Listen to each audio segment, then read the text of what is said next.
Hello, hello, hello. Hello, hello. Oh. So, good evening.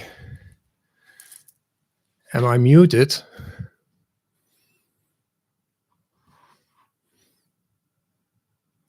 Am I muted? Somebody says I'm muted.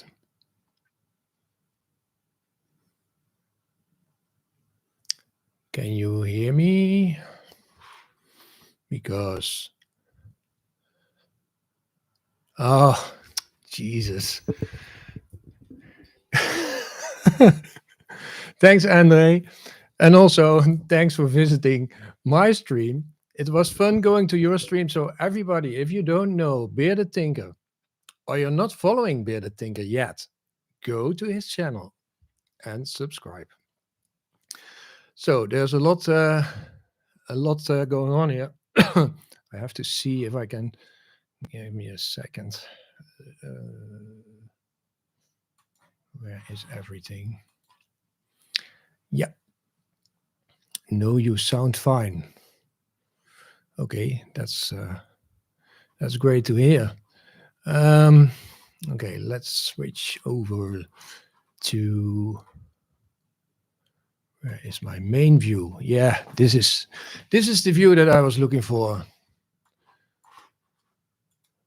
So there were already a lot of questions. Great to see you all here again. I hope to do this every 2 weeks. Not sure if I will be able every time, but you will see. And I mean, I will let you know.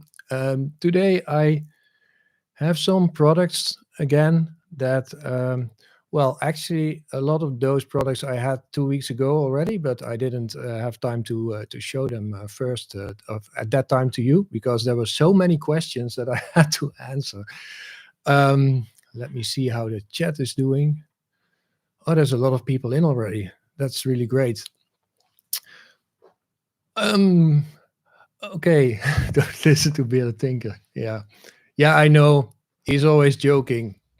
Andre is always joking, but it's good fun. So I will get you back, man. I will get you back next time. Wait until you start another live stream.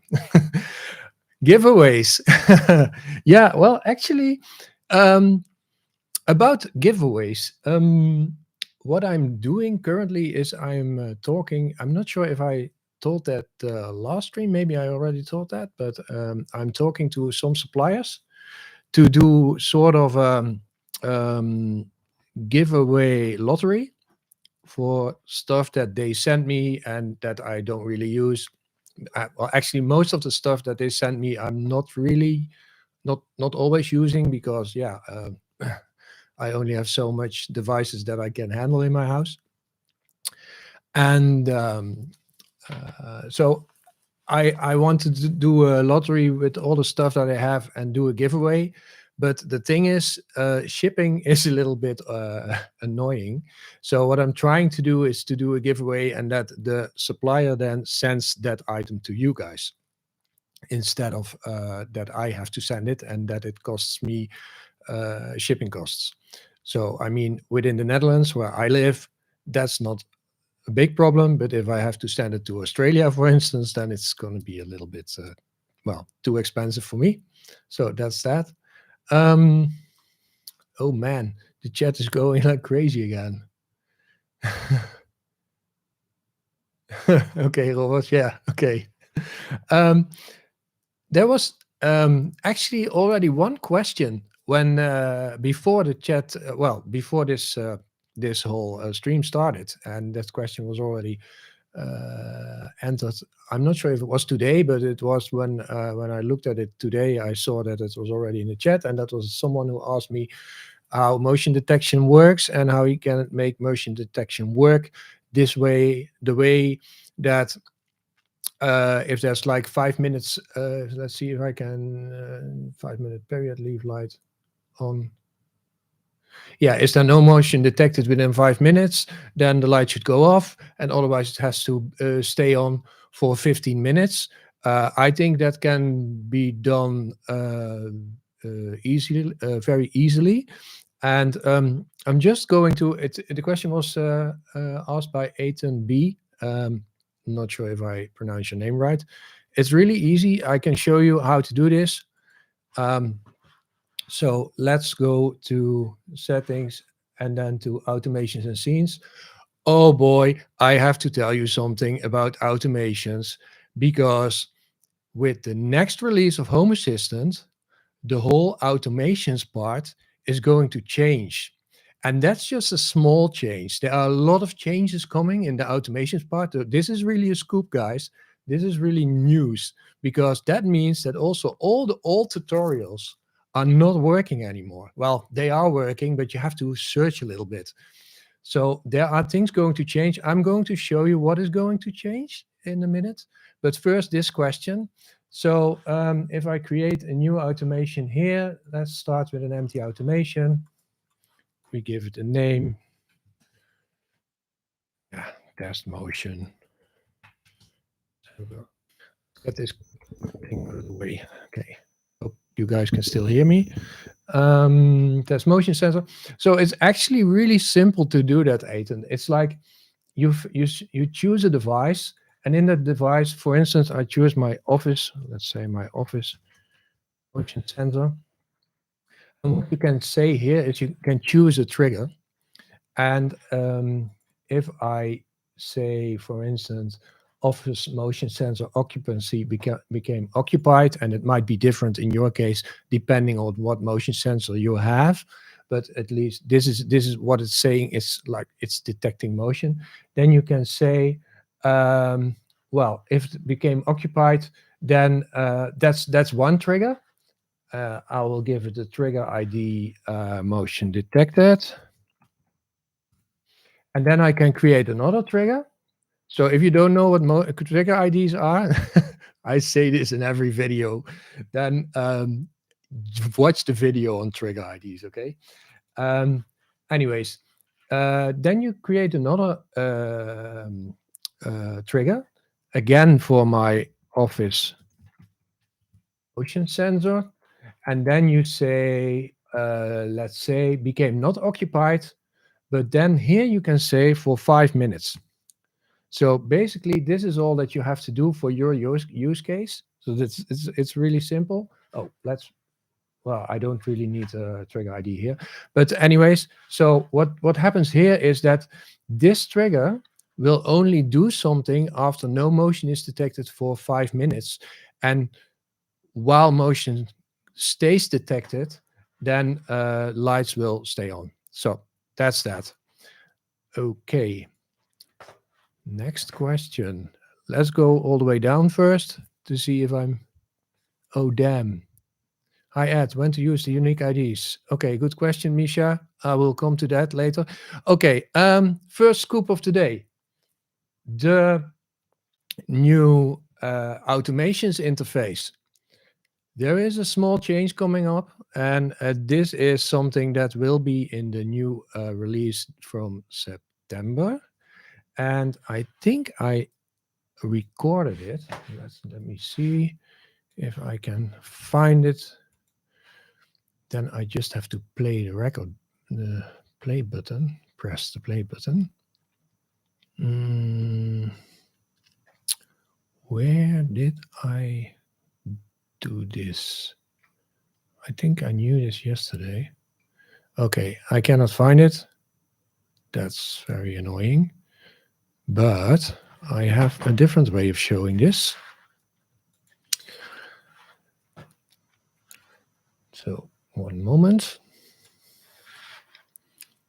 Yeah. So, as you might know, I'm in the creators network. And so is, oh yeah, here we go. Let's see if I can make it bigger. That sounds a little bit weird. Okay, I'll do it like this. Now okay, one moment. So we go over to the other screen. Now I'm going to...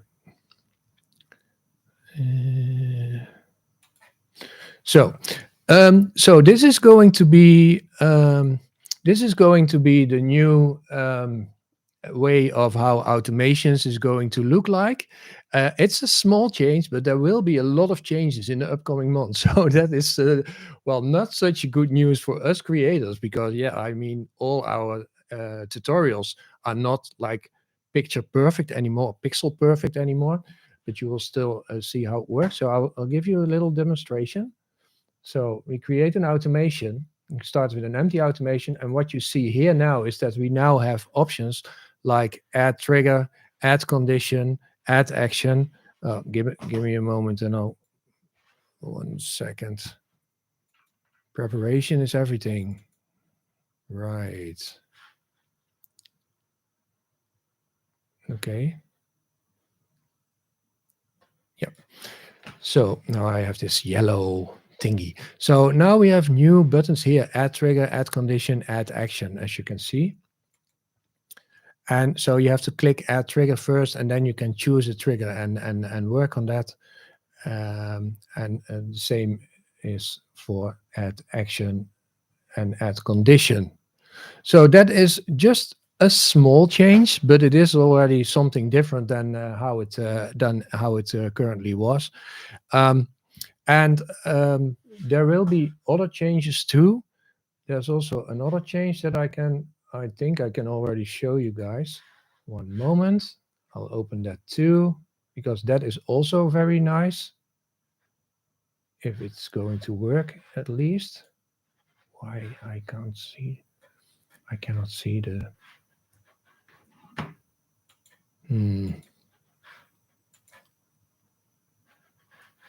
Yeah, so this is going to be a very small screen. I hope you guys can see this. Can I make this? Let's see. I can load it. Okay, so what you see here is that if you choose a state, so if you choose a state condition in your automations, now you can start choosing the state. I mean, what we currently do is that we have to type in the state, like is the state on or is the state off or is it unavailable or whatever. But now you can choose the state. So this will also be there in September. In the release of September. So these are the 2 new things that will be there in automations. And why do I know this? Well, actually, all the content creators know this because we are in the Creators Network together with, for instance, BeardedTinker, who is called Andre, and Aaron. Hey, I don't know. And Aaron, also from Make It Work Tech. We get all this information up front so that we can participate on that within our videos already. But I can already tell you that there will be a lot more changes in automations the upcoming months. So I don't know everything about it yet, but still, yeah, this has impact on tutorials, of course. Okie dokie. So let's close this a little bit. Nice to see you live in action. Do you also do something in IT for a living, Michiel? Yeah, Michiel. I think I told in other live streams already, but I'll give you a short heads up. I'm for over 30 years in IT. So I back in the 80s, I studied computer sciences. On the HTS, how they call that in the Netherlands, and after that I did cognition. How is that called? I don't know what the English name is. Anyways, let's say cognition sciences, which has to do with human-computer interaction and artificial intelligence.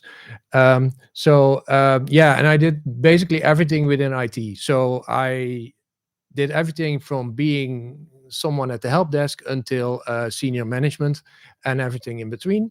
And the last couple of years, I mostly do agile. So I'm an agile coach. I'm a scrum master and a product owner. That is what actually what I did until the 1st of January, because starting the 1st of January, I started focusing full-time on Home Assistant and doing this, what I'm doing here. So basically, oh, my hair, my God. Vanity. But basically, so I'm trying to build this because I also started a new studies 2 years ago in totally different field line of work, trying to well, I want to become a music therapist. I'm already a music therapist in training, and I'm working at a mental hospital currently to help people. Well, I'm doing my internship there to help people with mental issues who have schizophrenic, bipolar, people with very heavy mental issues, and I'm trying to help them. And yeah, I use this channel also to, well, I'm trying to fund that study. So yeah, that was a long answer for a short question. Even kijken. There are sequences in the video, we can see everything. Not sure what you mean, but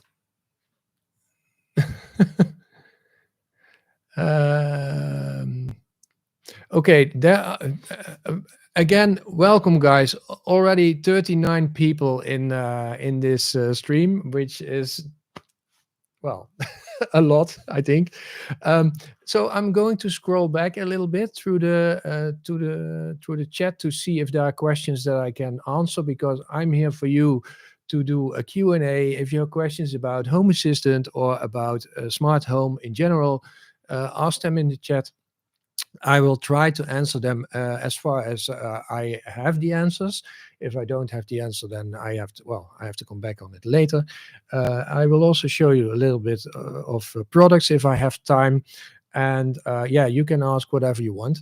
Okay, so I'm going to scroll back a little bit because, so let's see. Then I also see who's here. Hi, everybody. Oh, Rick van den Bovenkamp. Hi, is it possible to dim Zigbee lights smooth with Home Assistant like the way dimming works with native Philips Hue lights and Hue dimmer? Sort of. You can do it. I created a video about it, to how you can dim your lights with, for instance, a thing like this. But also with, where is it? You probably all know this puppy. But that is a little bit of a tedious job. What you can also do is that you can bind your remotes to your lights directly in, for instance, Zigbee to MQTT, and then it should work better. I must say I didn't do that yet. It's still on my list to do, but no prio. Okay, hi from Sweden. Hi, Stefan. Will you be at the Tweaker Smart Home Meetup 3 September in Hilversum? No, I won't. No, sorry, I won't be there. Some people also asked me if I can do a Home Assistant meetup in the Netherlands. And I discussed this with Paulus and other people from Home Assistant to see if we can do that. And basically, what they are saying is, yeah, you can do it, but we don't have the resources to do it. And well, my resources are also limited at the moment, so maybe we will do this in a while, but I cannot guarantee that that will be well in a short while. But I think Bram is going to the Tweaker Smart Home Meetup. Bram from Home Assistant. I think it was Bram, as I saw on my Discord channel. Yeah. Oh, by the way, yeah. Advertisement. My new video for you guys who are my patrons. I'm not sure if you are in here. I haven't seen everybody yet, but well, Jaap is here. He's a member. So the patrons and the members of my channel get to see my videos first before the whole world sees them. And normally I publish them on Saturday in the afternoon. But this video that I created for tomorrow took me a little bit more time than I expected, and that has to do with all the fun stuff that you can do with this thing. So this is a video editor that actually Andre from BeardedTinker, he said to me when I bought DaVinci Resolve, then he said, yeah, did you get the speed editor with it too? And then I was like, the speed editor? What the hell is a speed editor? And it turned out that it was this thing. And then I thought, I don't need that. And then I saw it in a YouTube video, and then I was like, yeah, I need that in my life. So I bought this thing, and now it turned out that DaVinci Resolve is a big rabbit hole, and it's such a fun rabbit hole to work with. So I wanted to do some special effects in my new video, and I think I managed to do that. Yeah, that took a little bit more time. So for the Patreons and members of my channel, I will send you a message after this video, after this stream, to that video, so that you can see it today. It was like ready 5 minutes before this live stream went live. So then the advertisement part. If you guys want to see the video today and you're not a member or not a patron yet, become a member or Patreon during this stream, and you will get that message too, and you will see that video already this evening. Ta ta ta ta ta. Okay, next question. Rick use this script, but for all scripts for dimming dims in percentage step, and this makes it very buggy, especially when you use multiple lights in a Zigbee group.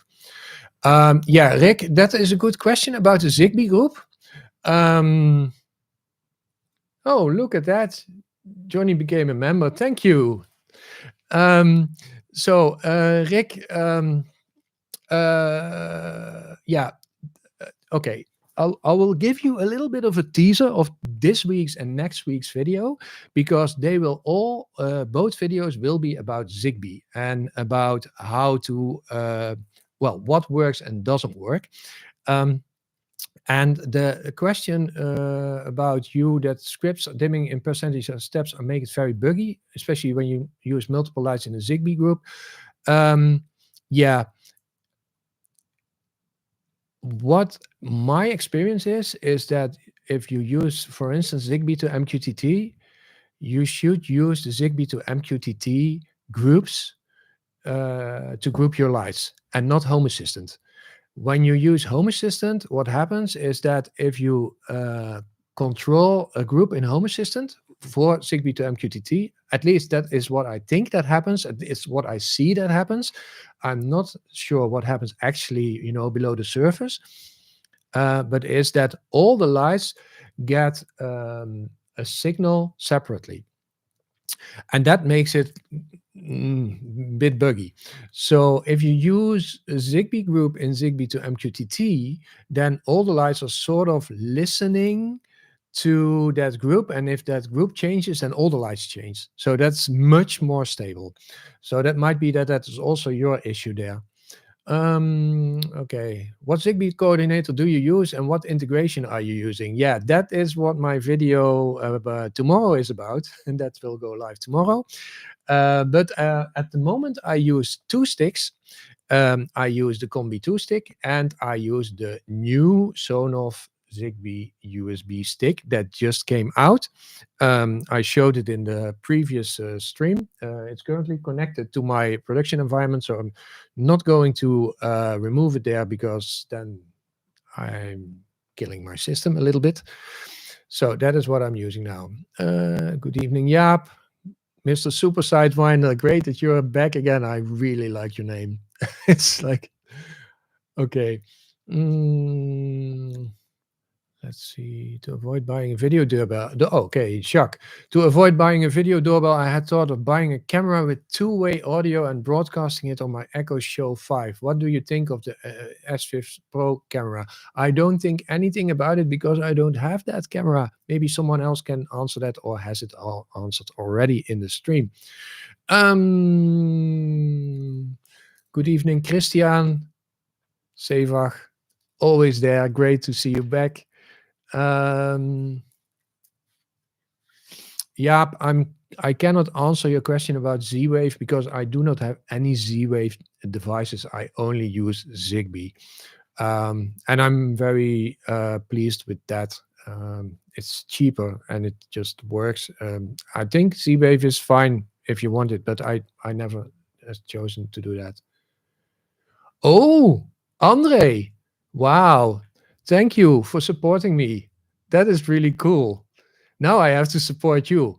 Wait a minute. What we are going to do here is that I'm going to support BeardedTinker live in this stream. That is going to be fun. So we go to YouTube. And then we go to, I hope this will go bearded. So guys, do me a favor. I'll put the link in the chat because, you know, give this man some love and subscribe to his channel too. So I'm going to join. Let's see. Oh.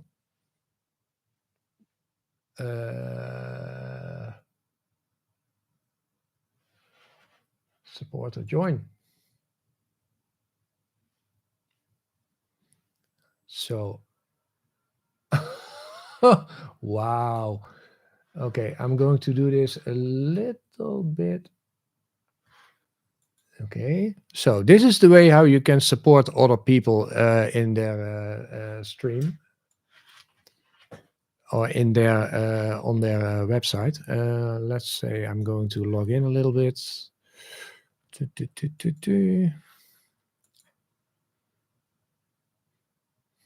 I'm doing this off the screen, huh?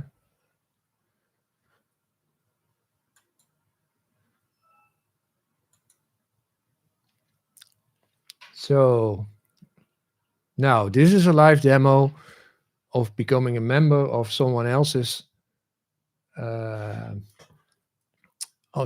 channel. So Andre, hey man, I'm your member now. Isn't that cool?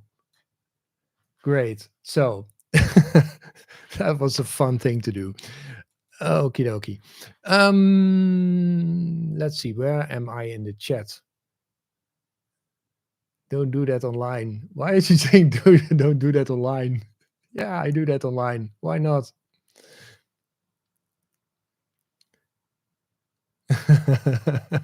Okay. Hey Rob, hi. Great that you're back. Pietje, hello. Stefan, hello. Mark Jones, how did I get here? Okay. Let's see if I have more questions. Giveaways. Living in neighborhoods. Yeah. Hi Ed, where to use the unique IDs? Misha, good question. Where to use unique IDs? Yes, I will answer that. Let's go over here.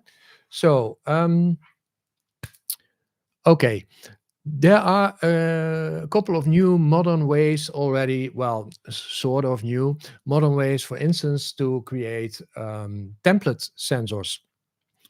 And if you create template sensors, you can do that as follows. I have videos about sensors and stuff, but I'm not going to dive into the whole template sensor thing now because that's way too much to tell. And then I think the number of people that are following this stream will go down because that is a lot to tell, and it's already 50. Wow, I don't think I've ever had 50 people watching at the same time, so that is a big compliment. I hope you like it, guys. Really cool that you step by. Okay, so I'm going to my Studio Code server here, and then wait a minute.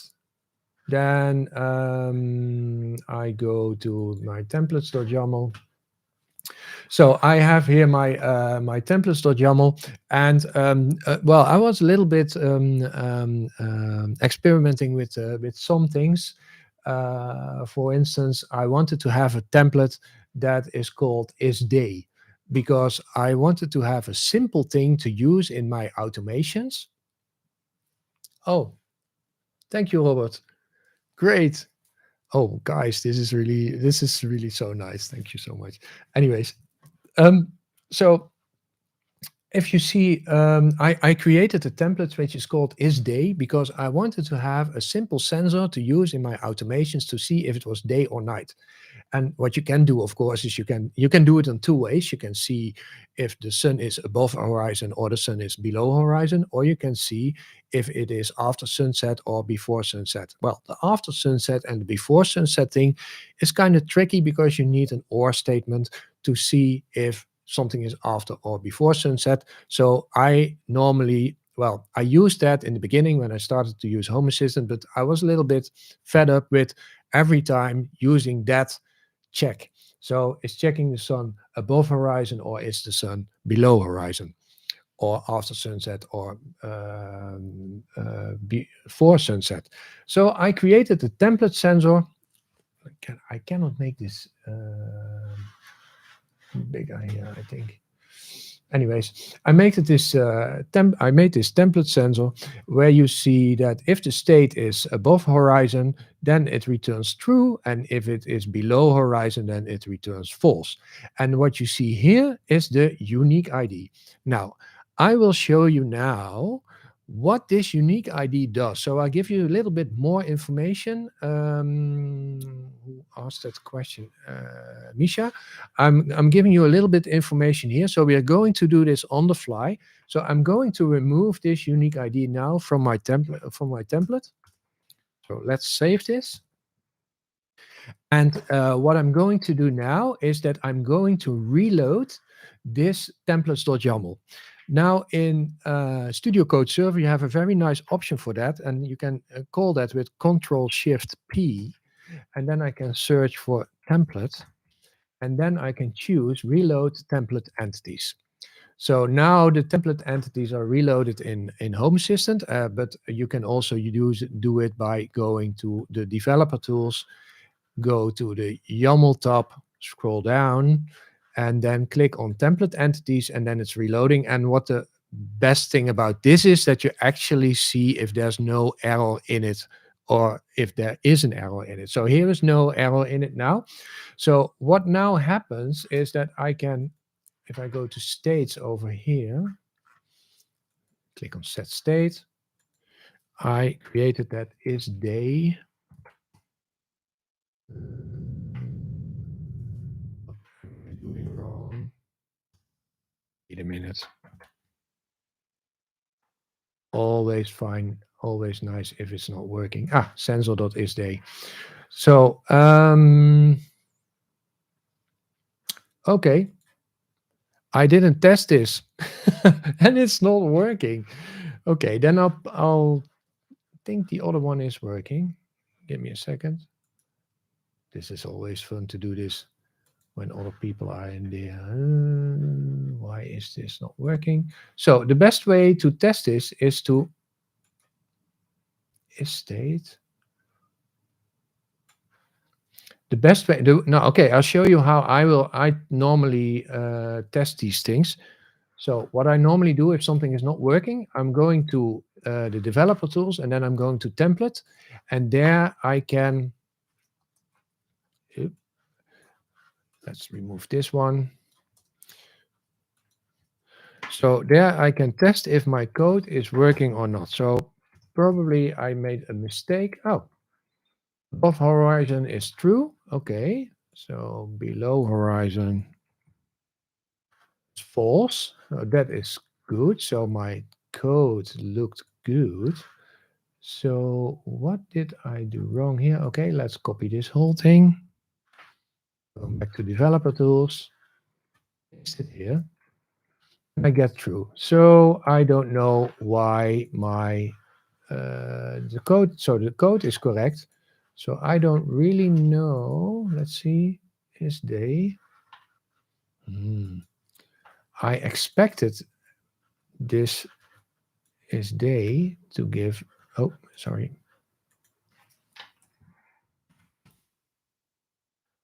Oh, I have to. Yeah. Okay. So basically, I made a mistake. I think it's an old entity that was still in my system. So it had a different entity ID. So you see that it returns true, and you see that it has a friendly name is day. So what you see here is that is day is the name, and I'm going to go to settings now, and then I'm going to go to the devices and services. I'm going to entities, and I'm going to search for is day, and then I will find two, and you see this one is an old one. So we're going to remove this one, and now that problem is gone. And now what you see now is that if I click on this entity on isDay, so this is a sensor that I created myself. I created that here in the templates.yaml. Let's close all the other things because that is a little bit distracting. So okay, so that is this template. I created it here. So it returns true or it returns false. And the name is isDay. And I think now that I have to do one thing more to make it a little bit. Okay, let's reload the template entities. So devices and services, entities. I know I'm going much faster than I normally go in my videos. So what you see now it's correct. So now you see the name is isDay, and what I wanted to tell you, and that is where the unique ID is coming in, Misha, is that that if you look at the code here, is that you only see the name isDay, but you don't see an entity ID. What Home Assistant is doing in the new way of using template sensors. So previously you had a way of creating sensors, and then you could add a friendly name. So you could make a difference between the friendly name and the entity ID. And that is not possible. Well, it seems not possible anymore in the new templates.yaml. So you see, I can only add a name, but I can also add an icon. I can also give it an icon, but anyways, like this. And so you see here that it has the name isDay, and the entity ID is also isDay. So then you might think, okay, then I'll just click on it and I will change the name. But what you see here is that this entity does not have a unique ID, does not have a unique ID. So you cannot manage it from the UI. So basically what I cannot do here is I cannot change the name, or I cannot change anything. I can only see the value, which is true because it's still day. The sun is, it's summer. So now we are going to add a unique ID, and then you will see what happens. So now we are going to add a unique ID here. Unique ID. And the funny thing, or the great thing in Studio Code Server is that you can just click on your right mouse button, and then you can say generate UUID at cursor, and then a unique ID is created here. So that's all that you have to do. And I'm going to save this. And now we are going back to the developer tools YAML. We're going to scroll down and click on template entities to reload those template entities. One moment.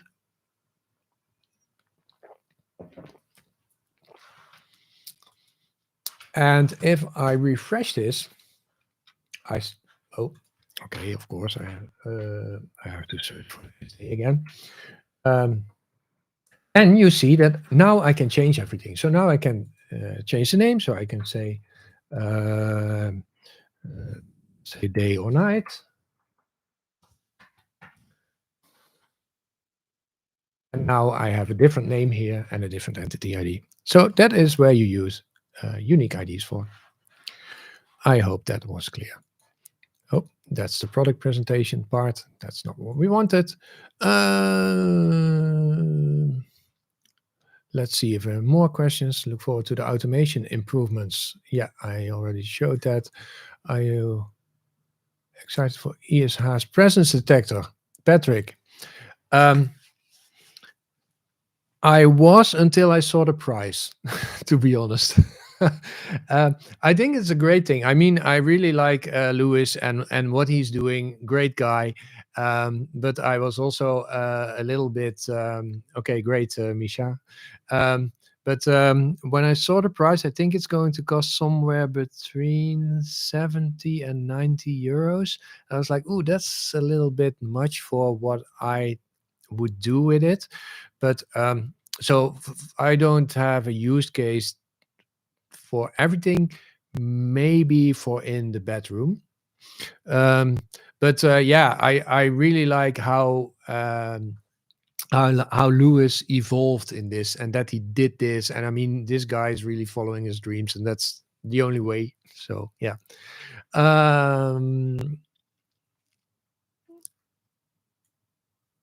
Okay, Andrea, hello. Let's see. Some sensors do have quite a long occupancy cycle time. Is there a way to shorten that time, or is this fixed in the firmware? Most of the time, Robert, is fixed in the firmware, but there are some sensors that where you can change that. So yeah.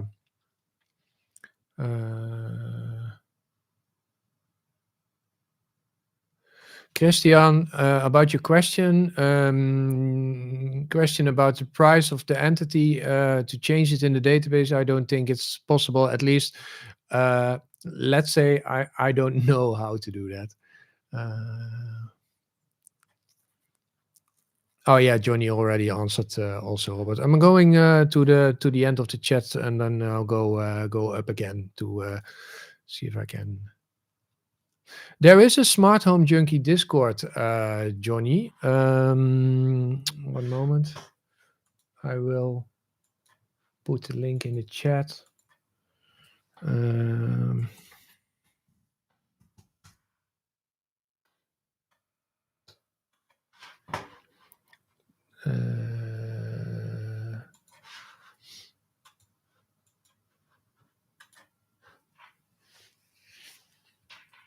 Oh, no, I don't want that.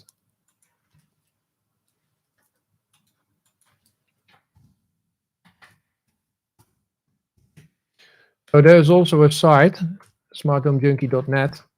And if you go to the bottom of that, there is a link to the Discord channel. But I will paste the link address also. This is weird. I didn't expect this to happen.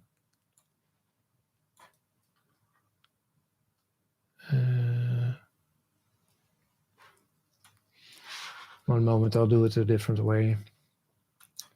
Give me a second. Give me a second. A good question, because I'm now doubting if that link is working on my side, to be honest. Let's see. Yep. Where is it?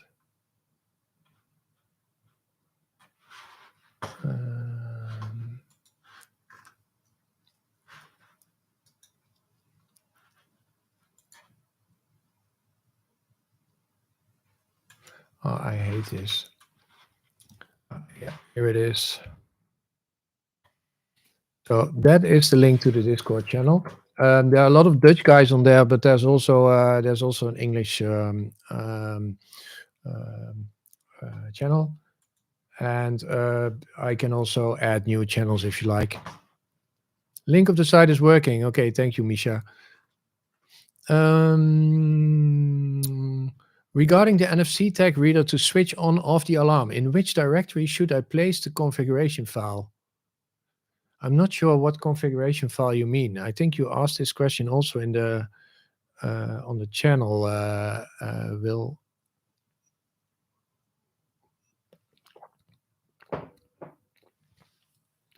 If you follow the tutorial step by step, you will probably see what to do. Okay, Peter C. What biggest Achilles heel in your system? For example, August smart lock sucks for me. Okay. Um, the biggest Achilles heel. I think that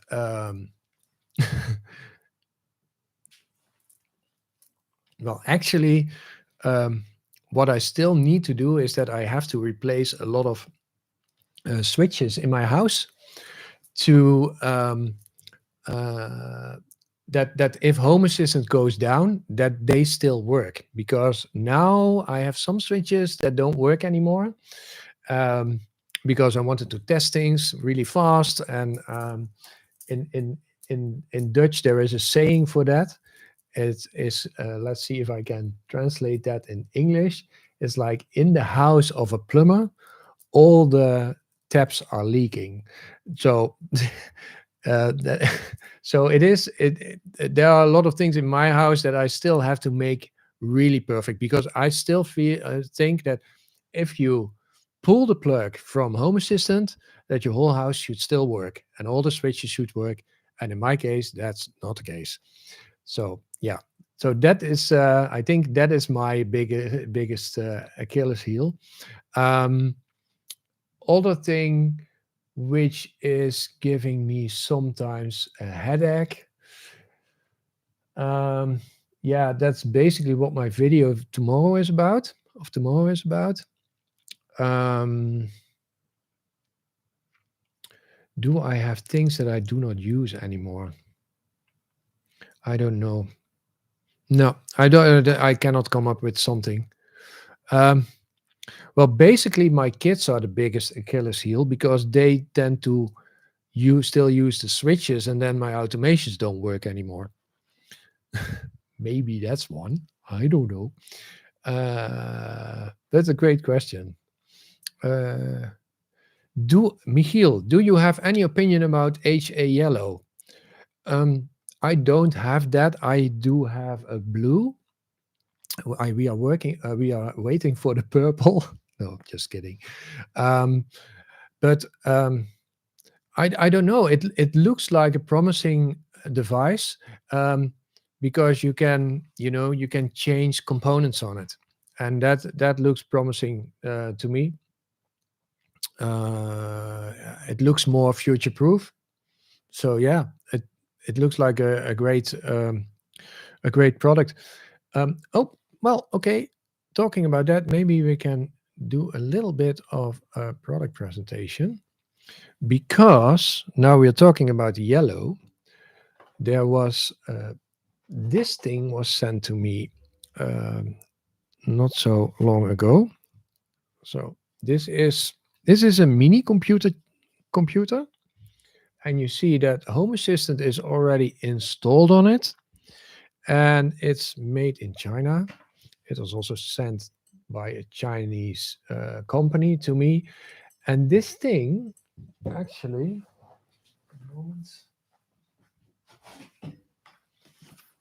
Oh, oh, oh, oh, oh, oh. Where is it? This won't be readable, I think. Well, it is a little bit readable. So what this thing has is it has Bluetooth, Zigbee, Z-Wave, BLE mesh, and LoRa on board. So that looks promising, because a lot of radio functionalities are in this thing, and they asked me to test it. Um, so I was like, okay, this can be quite maybe a device that is can compete with the Home Assistant Yellow, but no. it I tried. They installed Home Assistant on it. It was a very old version that was installed on this thing. So I updated that. Then I activated Zigbee on it. So you don't need a stick. It's in this thing. And I activated Zigbee and it worked. So I was really like, okay, that's cool. It's working. And And I was like, okay, let's go over to Bluetooth then, because there's a new Bluetooth integration in Home Assistant, and let's activate that. Well, I couldn't get it to work, and I had to go to the host system on this thing, um, which I also couldn't do. So then I checked the Home Assistant, how healthy Home Assistant was on this thing, not healthy, and then I stopped because it took me too much time to work on this. So basically, I would say if you want to stay safe, go for that yellow, and well, at least not yet for this thing. This thing, I don't know how it will evolve. There's actually one guy who contacted me and said, okay, I also worked on this, you can contact me on Discord, and then maybe I can help you to get it further up and running. So yeah, um, if I get it to work, oh, I do have a cat, you see the hairs here. Yep. If I get it to work, and if really need to test how powerful it is actually. So I really need to test how powerful this is for new people who are in the. I'm not sure if there are new people here, but anyways, but yeah, then I will definitely tell you more about it. So that was the first product thingy. Okay. It's running supervised, isn't it? Not OS, but Python installation. Yeah, it is. It is supervised. It is. I think it's Debian that is on there. Not sure. I have to open it because it seems that it also has like a Raspberry Pi sort of basis, but I'm not sure. Andre.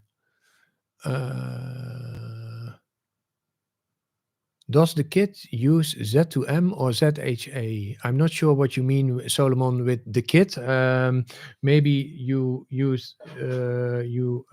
refer to the thing that I just showed. But I got it to work with ZHA. Mission using KNX. Yeah, I don't know anything about KNX. Yeah, so indeed, Solomon, I used ZHA with it. So I had to install ZHA. Yeah, that's not a big thing to do. So yeah, I'm safer. Yeah, I know the yellow. It takes a lot of time. Yeah, before you can get one. Indeed. Okay.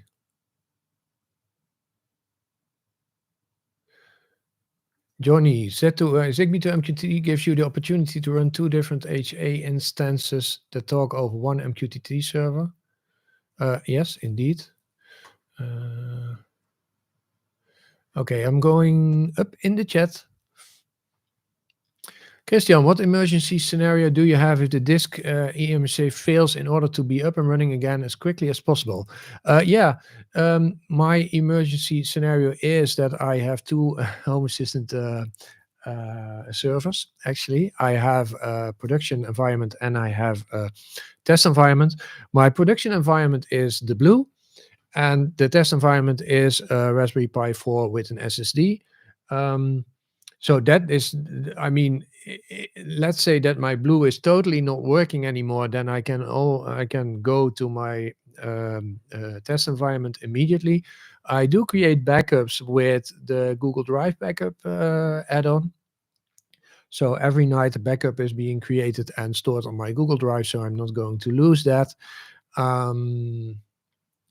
Yeah. I'm going to see switch on. Where was I? I added the tilt sensor for my mailbox. Oh, I have orphaned mailbox sensors. How do I delete them? Yeah, I actually just showed you one of the Mr. Super Sidewinder. I'm not sure if you have. Oh, thanks. I will at least take a look. Oh, yeah, Ries. Yeah, I see you are pointing him to storage core entity registry. This is what I talked about in the last stream. You can do that, but it is on your own risk. Always make a backup of that thing. You really shouldn't change anything in the storage folder. But no, if something, normally you should be able to do that in just in Home Assistant. If it's not possible, let's say, where is the screen? So if you find entities here that have like a red thing over here, and you cannot remove this, then I have some here, so as you can see. Let's see. Car motion sense battery. I think this is okay. Yeah. So what you normally can do is that you can select this and then click on remove, and then click on remove again, and then it should work, but it won't work because you see this. Only 0 selected entities can be removed. And I think, Mr. Superside Rinder, this might be the case with you. Oh, it's grayed out. Okay. Delete button is ghosted. Oh, okay, wait a minute. That might be if I click on this. Yeah, so this is the same thing, right? This is what you have. The delete button is ghosted. So most of the time, what then is happening is that it, okay, yeah, I will show you anyway. Let's do a live test, okay? So I'm going to copy this entity ID. Copy. And then we are going to see if we can remove this thing. So I cannot remove it here. So the delete button is gone. So what I'm going to do now, and Ries already pointed you a little bit to that point, but it is a little bit tricky to do. So one moment. So I have my Home Assistant folder here. And when I go to storage, which is a hidden folder, so mind you, if you have a Mac, an Apple Mac, MacBook Pro or whatever, then you might not see this this folder because it's hidden. Then you have to toggle that you can see the hidden folders. I think it's something with Command Shift dot or something like that. So I'm going to that storage folder now, and you see this is also what Ries Moos is saying. You see there are a couple of files here that sometimes might help. So you have core entity registry. If I click that, and I already connected it to my Studio Code server, then I can search for that specific entity here. You see that I find the information in there. So what I can do is that I can remove all these lines. So I think I can safely remove this. I just told you always create a backup, and I'm not doing it. So again, in the house of the plumber, all the taps are leaking. But anyways, so I removed it here. And sometimes you cannot even remove a whole device, although I must say I haven't seen that for a long time. But maybe it is, in my case, also the case, but I will show you later. There's another file for that. So now I removed that entity. I saved this. And it might be that I have to reboot Home Assistant. Let's search for the entity. Yeah, the entity is still there. So what I can do is that I can now reboot Home Assistant. This is on my production environment, so it's a little bit risky, but yeah, let's do it anyway. Living on the edge, right?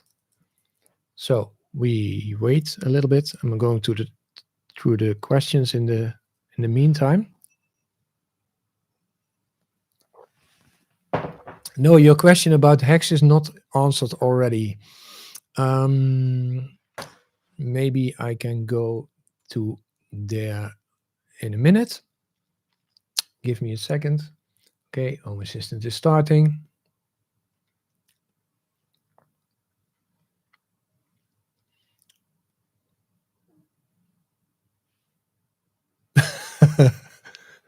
Yeah, Ries.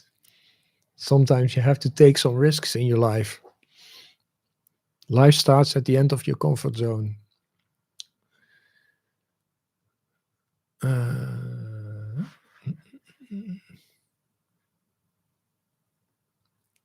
Now, start everything. Come on. Come on. Yeah, here we go. Oh, no, not yet.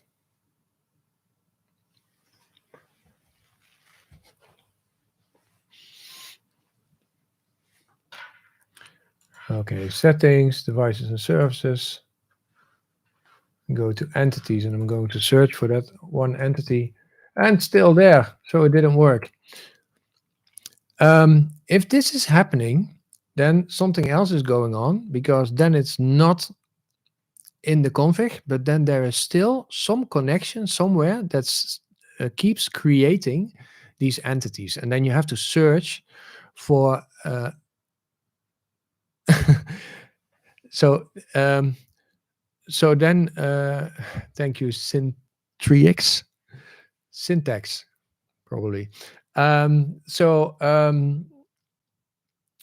Then probably there is still a device or an integration that is providing these entities. So this entity has just been recreated in that entities file. So the problem lies somewhere else.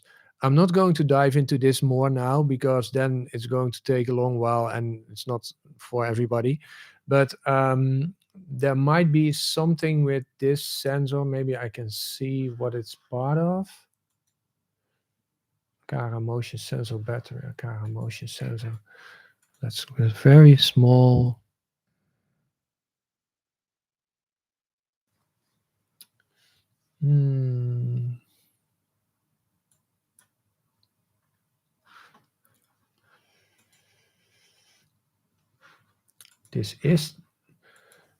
This is the.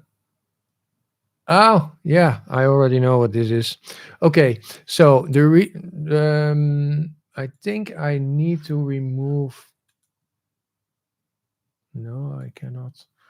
Okay, no, I have to. I have to find out why this is exactly happening. I cannot give the specific answer now. But it's interesting, because I do have the same issue, as you can see. And the thing is, I have a motion sensor. It's this is a test sensor that I have that I paired to ZHA. And it seems that it still is. Wait a minute. Maybe ZHA is still sending me. I think that might be the case. No. Yeah, I don't know how to. I'm not a ZHA expert, because I'm experimenting with this. Okay, anyways, all the time. So I'm going back to, I saw a question about, is my, oh yeah, the new calendar feature in HA. I'm not going to show it, but it's super sexy. Anyways, so I saw a question about Hacs, so I have to scroll back a little bit. If I can see that there was a question about Hacs.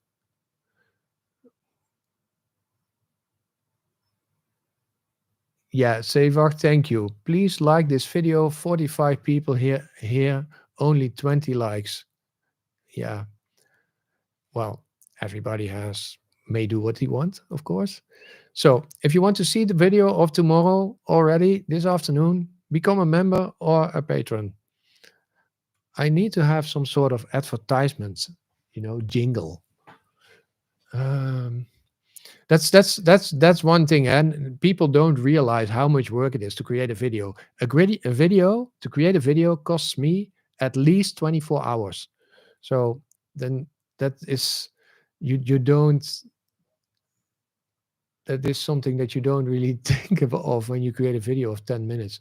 Where is the Hacs question? Where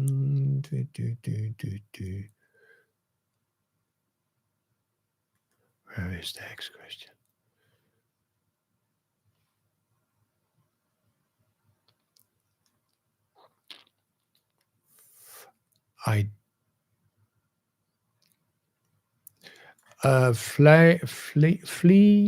Flea 80, you have a question about Hacs, but I don't see the original. Oh, this was my question. Okay, thank you. That is very good.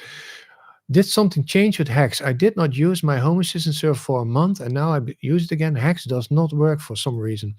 No, nothing changed. Nothing really big changed. What is it? What do you mean by it does not work? Is it not doing anything, or can you be a little bit more specific? Maybe I can help then.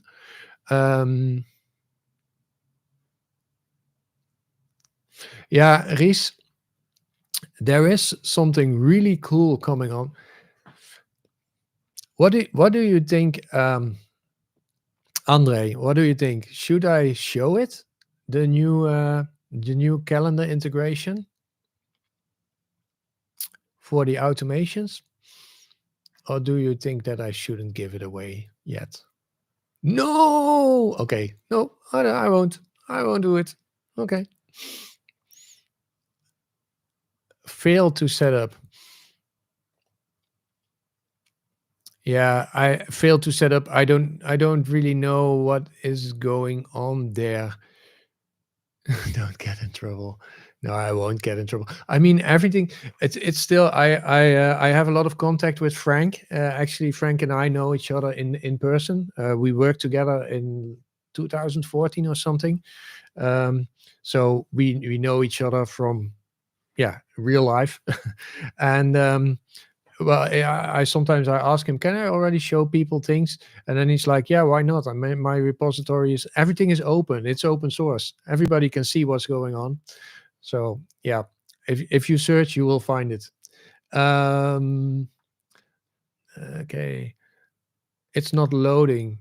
I think in the Hacs part, Flea, you might have to reinstall Hacs. I don't know what's going on.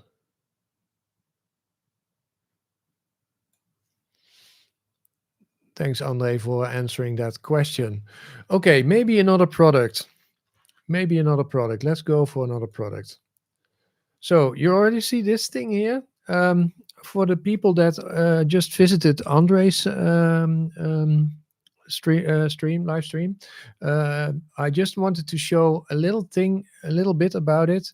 It's not much because there's a new update for the. If you don't know what it is, this is the Sonoff NSPanel Pro. So okay, the lights are a little bit okay.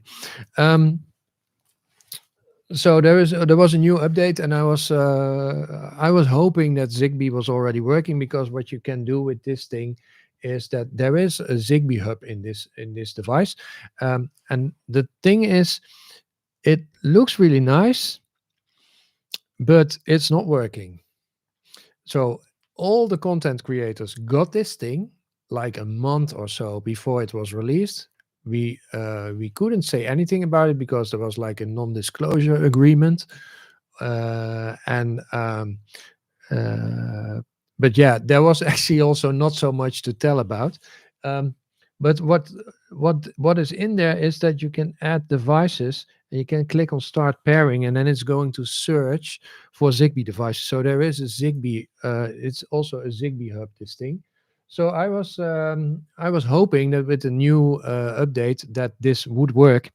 So then when I go to, let's see, where is it? Okay, so what you see here is that I was able to pair two Zigbee devices now. So I could pair a color device from Philips Hue, and I wanted to use it, but then it didn't do anything more. So there is a little step forward, I think. I'm not sure if it was already possible to do this, but I don't think it was.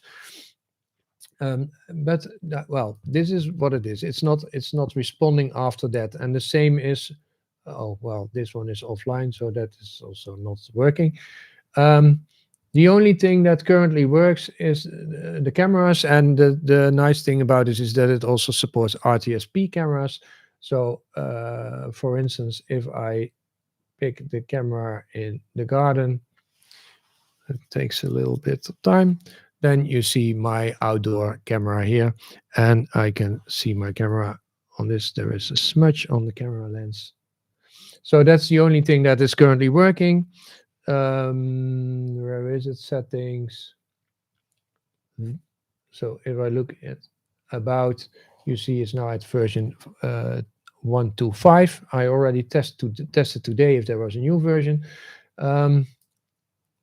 The people from Sonoff asked me to send the IDs of the lights that I tested, but I think they can also, do it themselves. And they are already using us a little bit to do free advertisement for their devices. I believe, and I have the same vision as Andre from BeardedTinker, because he just told that in his stream when I was watching that stream, is that it looks really nice, but you cannot connect it to Home Assistant. They say you can, but you cannot. They say, yeah, you can install the UE Link app. Sorry, the UE Link add-on in Home Assistant, and then you can use it. And yes, that UE Link add-on does work, but it is highly not recommended. So it's totally not recommended by the developers and also by Paulus from Home Assistant to use that add-on, because it is really bad programming how it is set up. But then still you cannot connect this thing to it. So that's not working. So yeah, we are waiting, and maybe it will work in a couple of years. I don't know. And I think you're still better off with a tablet. If you look at one of the videos of Aaron from Make It Work Tech, he created quite a nice video about his tablet on the wall, and yeah, that has more functions. So other things that I got. Oh yeah, this one was also interesting. Yeah, Sonoff is sending me like everything. So this is a door sensor from Sonoff, and yeah, or window sensor. And now I had to okay, look at that. So that's it. And it is Wi-Fi, and it also, now I need some notes. So it works on 2 AAA batteries. So it's a simple device. You can use it with the UE Link app, and it actually works with the UE Link add-on in Home Assistant, which you should not install, but it does work. I tried this thing for my video about scenes and how to set up scenes and how to make scenes on the fly. Especially for the scenes on the fly part, I tried this thing because I thought, oh, that might be nice, and I can also show a little bit of a product in that video. But it was very unreliable. So I think indeed that add-on is not very good. So this is one of those things that I think, yeah, nice try, not going to use it. Let's see if we have more questions coming in the meantime. I prefer the Zigbee version, Jeff. Yes, me too. I do have Akara door sensors, which are really nice. Bye, Andre. Thank you. Very nice to see you in here. And I'll talk to you probably tomorrow or something. Let's see. Using Raspberry Pi instead of Docker is worth installing HA to get Hacs. I don't know, Syntax. I don't know. I have it running on my. I have it on a Raspberry Pi and I have it on a Blue, but I don't have Docker installations. Hey, Gladers. Rob, is there any solution for an alarm clock when I have different wake up, start, work times almost every day? Yes, there is, but you have to wait until the release of September. Because this is the thing that I couldn't show you, that I just said I'm not going to show when I asked Andre if I should show it. And no, I'm not going to give it away. So yeah, that will be possible. And of course, you can do it already, but then you have to make an automation for every day. So saying I have on Monday, I have an automation that runs the alarm clock at 9 o'clock or at 6 o'clock. On Tuesday, I have an automation that I run on 3 o'clock. I'm just thinking, is that true what I'm saying? Maybe you can do something with trigger IDs. Let's just try this a little bit. Maybe I can do that differently. Let's create a quick automation just to check. I don't think it can be done, but no, it cannot be done. No, the thing is you can create trigger IDs, but you cannot create condition IDs. I thought maybe I can create a condition to say, let's say on a specific time, on a specific weekday. So on Monday, I can say that it has to run at this. So what I, for instance, can say, you can create like 5 different automations. Or, well, I mean, there is it is, your question is, Rob, you can do it. If you have different wake up, start, work times almost every day, you can create an automation for every day and say, okay, I have not a device, but I have time, and I'm going to say I want to wake up at 6 a.m. And then I'm going to say this is only going to take place on Monday, or maybe only on Monday and Thursday. And after that, I can run an action. For instance, let's say call service media player play, and then play a specific sound on one of my smart speakers. And then you can do that for every day that you want that. It's a little bit tedious, but it is possible. But it will be easier probably in the release of September. So you might want to wait for that.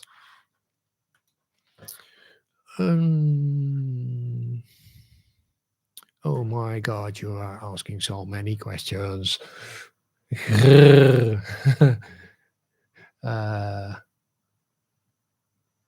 Andre is gone now. You can show, we won't tell. Yeah. This stream is still available after when we stopped it today. So I don't think I want to do that. Knockoffs lately. Says,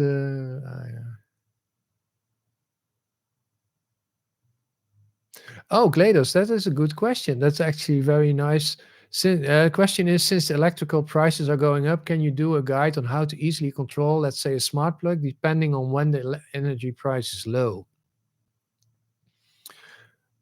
Is it ever going to be low?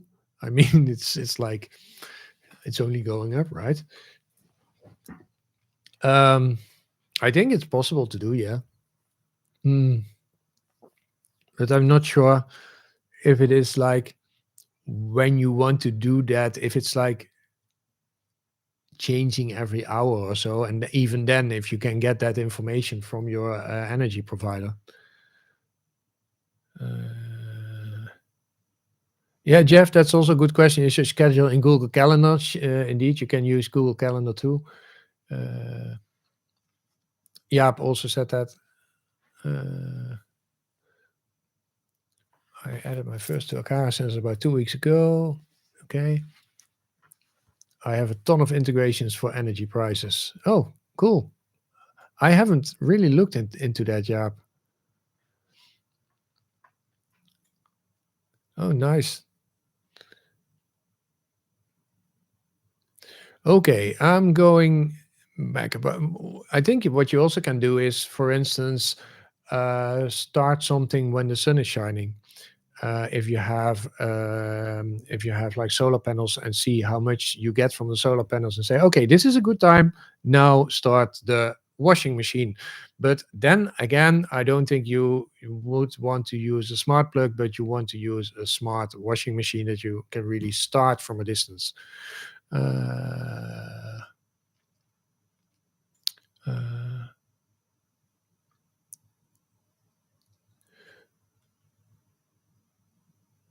David, hello. I have offline devices, not always the same every day on Zigbee to MQTT. Do you know what the reason is?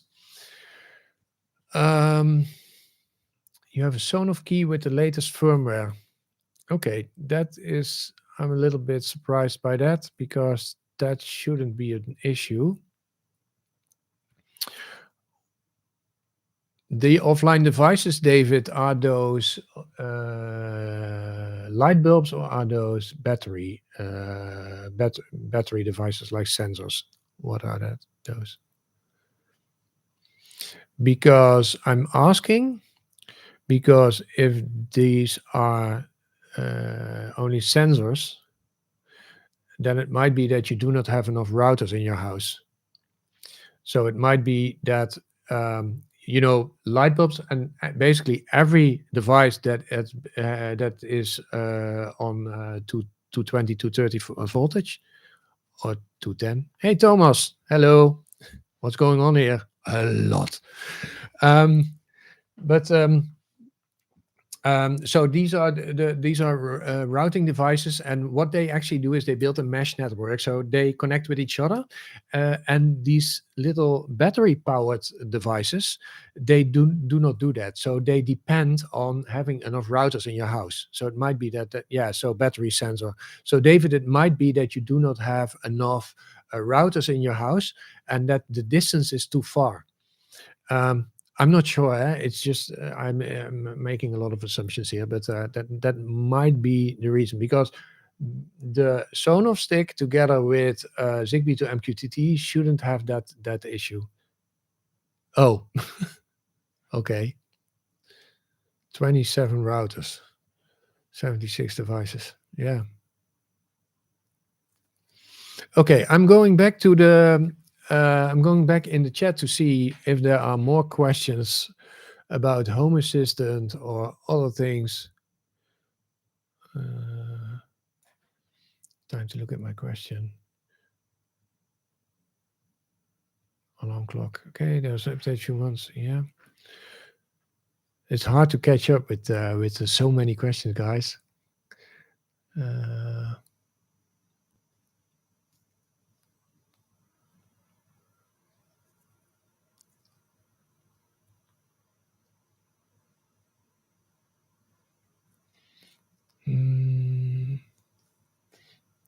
Yeah, I might be a really far back already.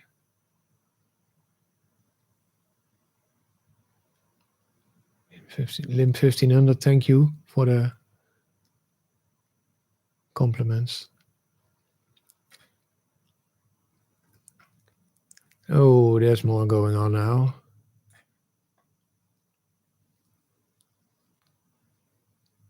Yeah, indeed, Thomas. Indeed, Sevar. Thomas Loven has very nice integrations. I also use a lot of them.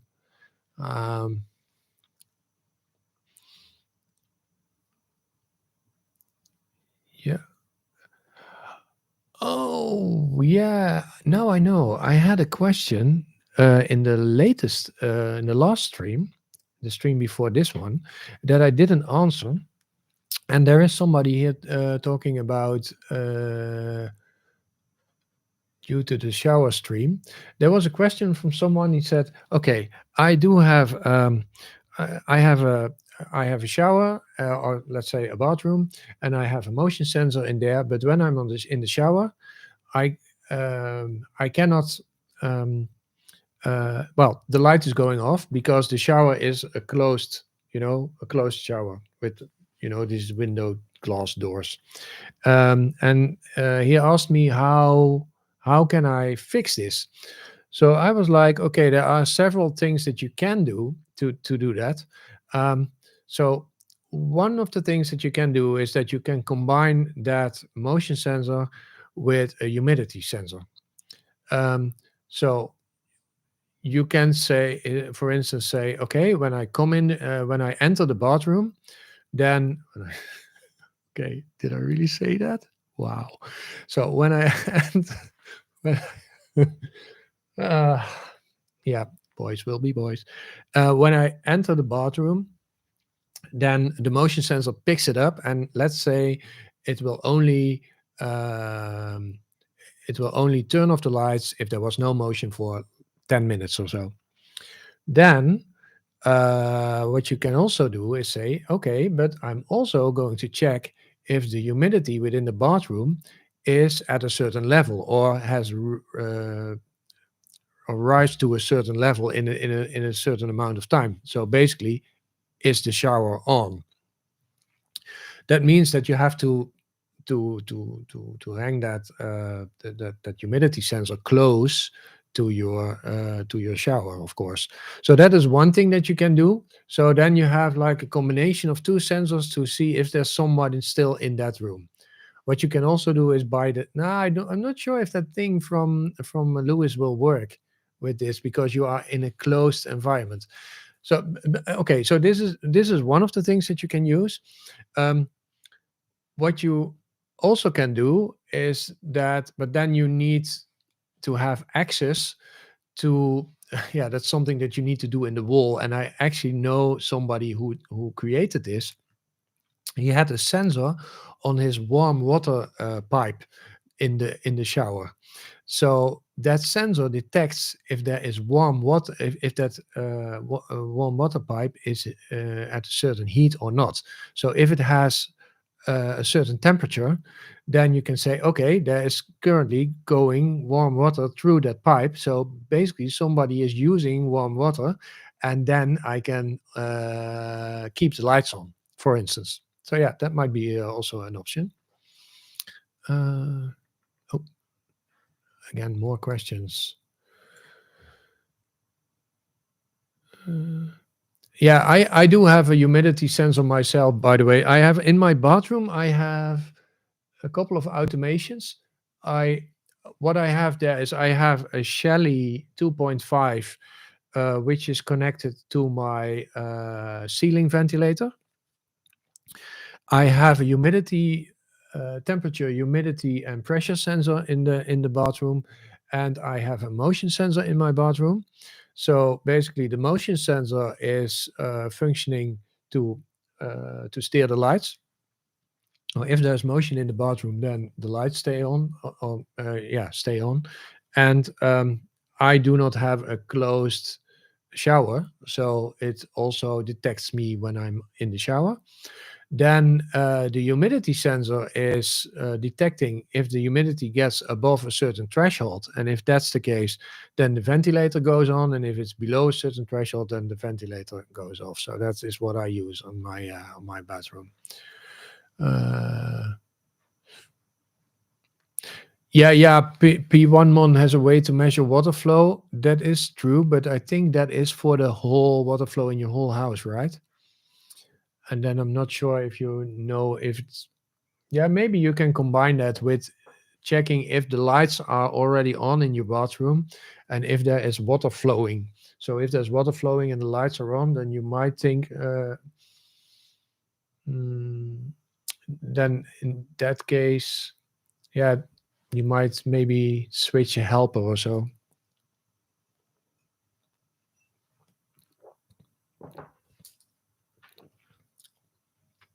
Okay. Um,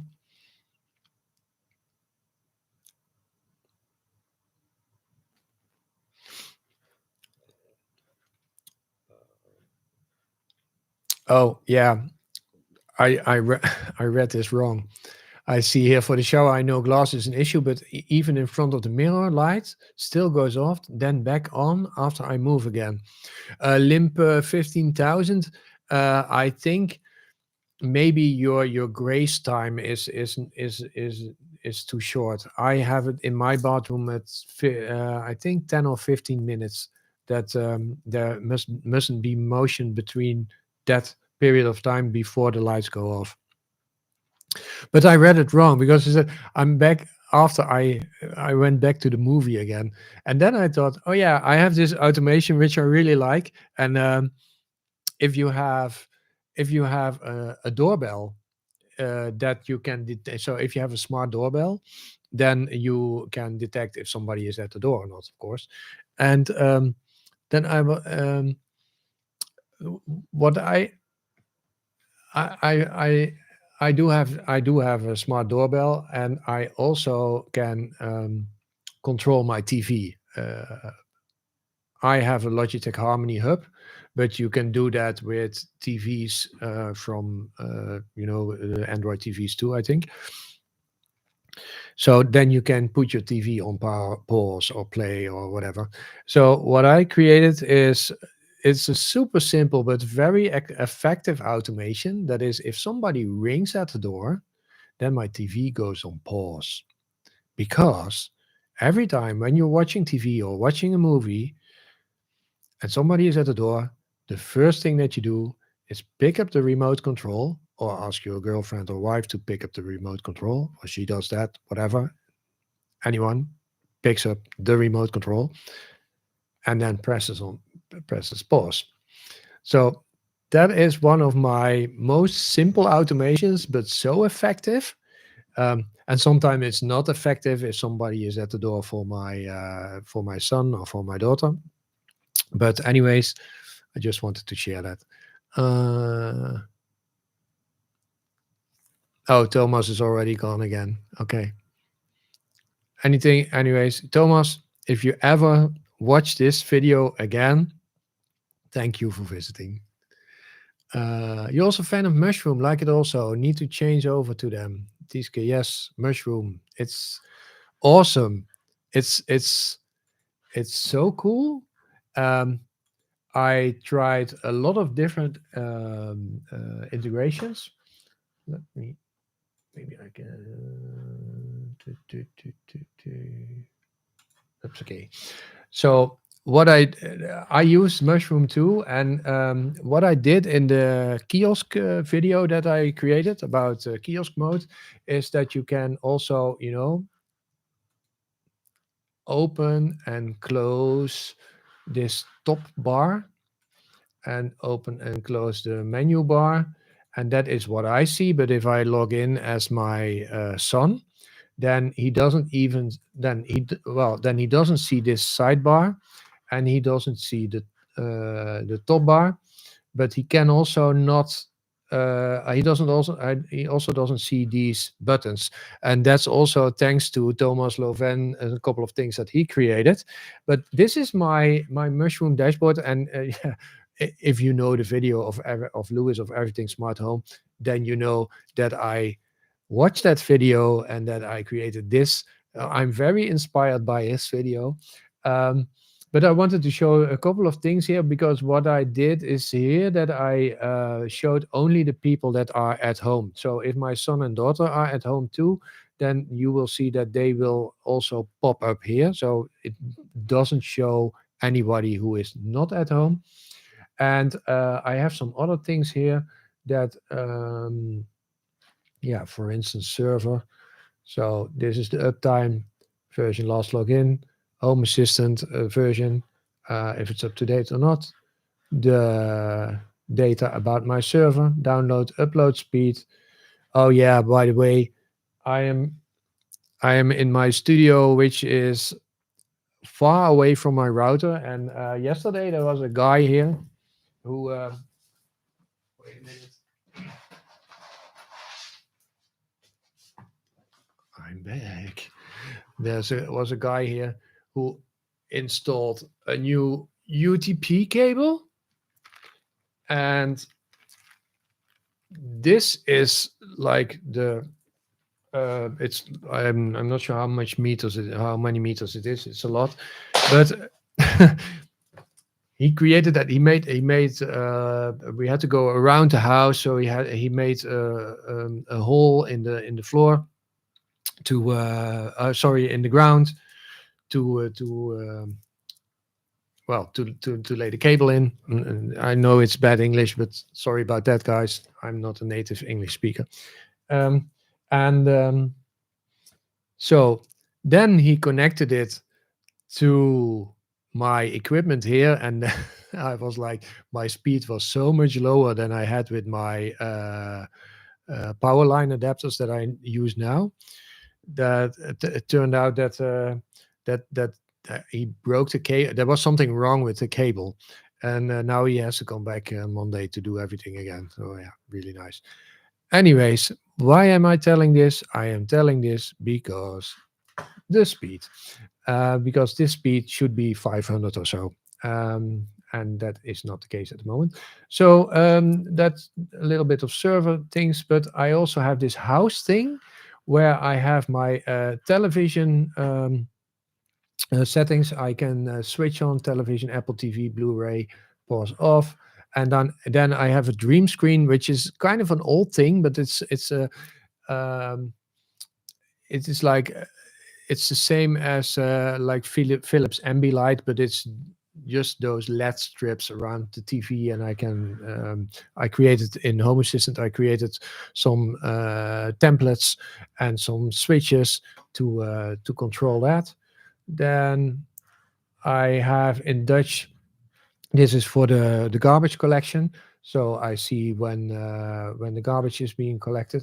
I have information here about the latest downloaded movies, series, and albums in Plex. And this is something that I would recommend you guys to do too, is that you make switches for your automations if you have automations that you sometimes want to switch off manually. For instance, I have this automation, Airco, and that automation, what it does is that at night, um, I have an airco in my bedroom. That what it does is that the airco is not that that advanced, but there is a Wi-Fi module in it. And what I do is I measure the temperature in my bedroom, and as soon as the temperature is like 20 minutes below, so if it's below 21 degrees for 20 minutes, then it shuts off the airco, and if it is above 21 degrees for 20 minutes, it turns on the airco again. But I don't always want to run that. So then I can just click on this, and then that automation won't run anymore. And that's really helpful. I use helpers for that.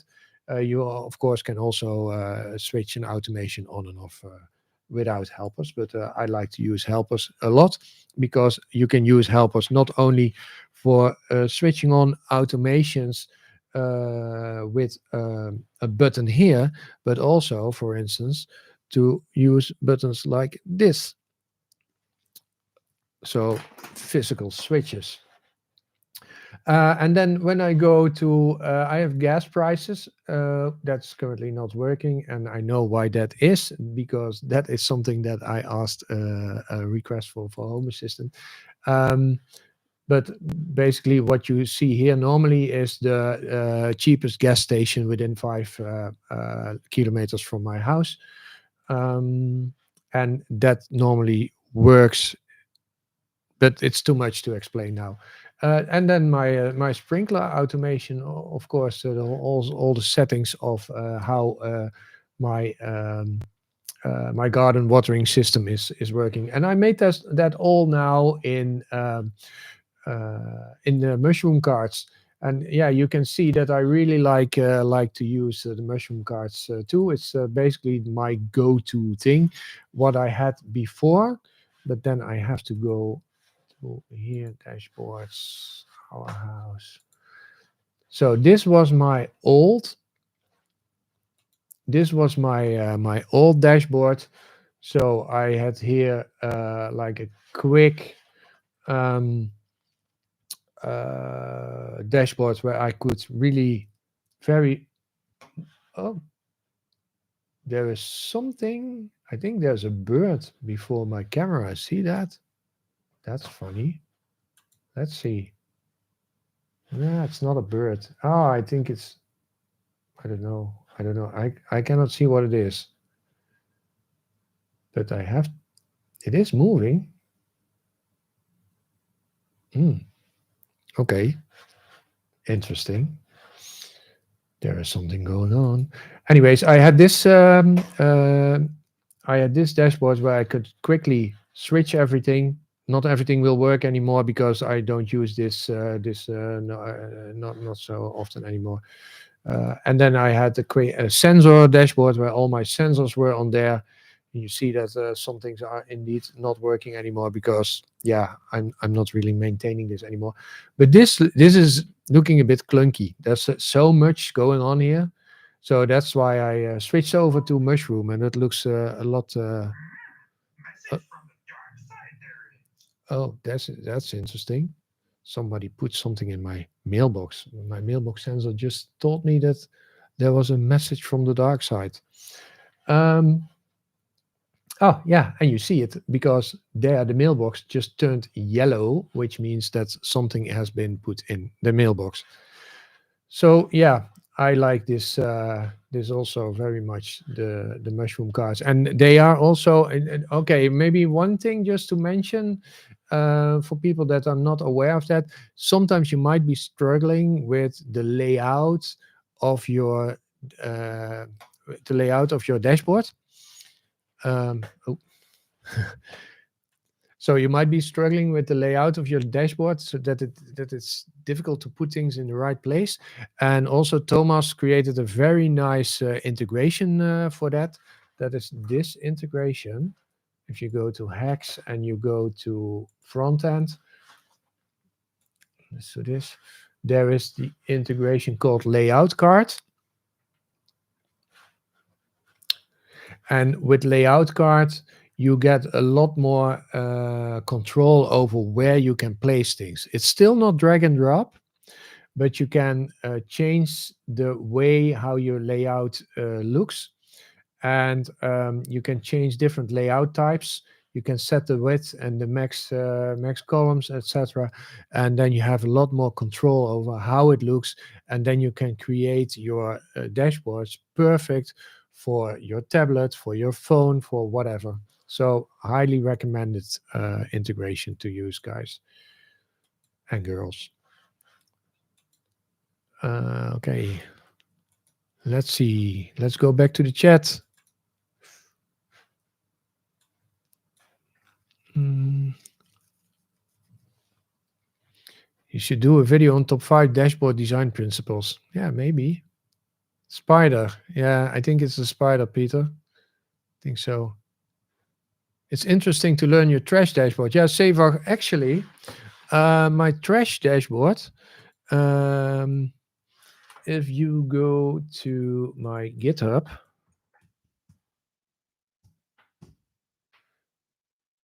oh yeah, I have to tell you some things, by the way. So if you go to my GitHub, so the name is Smart Home Junkie. If you search on Smart Home Junkie on GitHub, you will find it. There is, and this is only working for Dutch people. Unfortunately, that's why I do not create a video for it, because most of my viewers are not. There's not most of my viewers. There's not do not have a. Oh, sorry, talk English. Sorry, I was a little bit distracted in the chat. But I have this afvalwijzer folder in my Home Assistant tutorials, and all the information is here, how you can install it. Are some folders here. There's a config folder that has the entries for the configuration.yaml. There's a config folder for the entries of the customized.yaml. I must say this is a little bit old. There's also some PNGs in there, but this code should still work. So yeah, you can use that Seva to install that.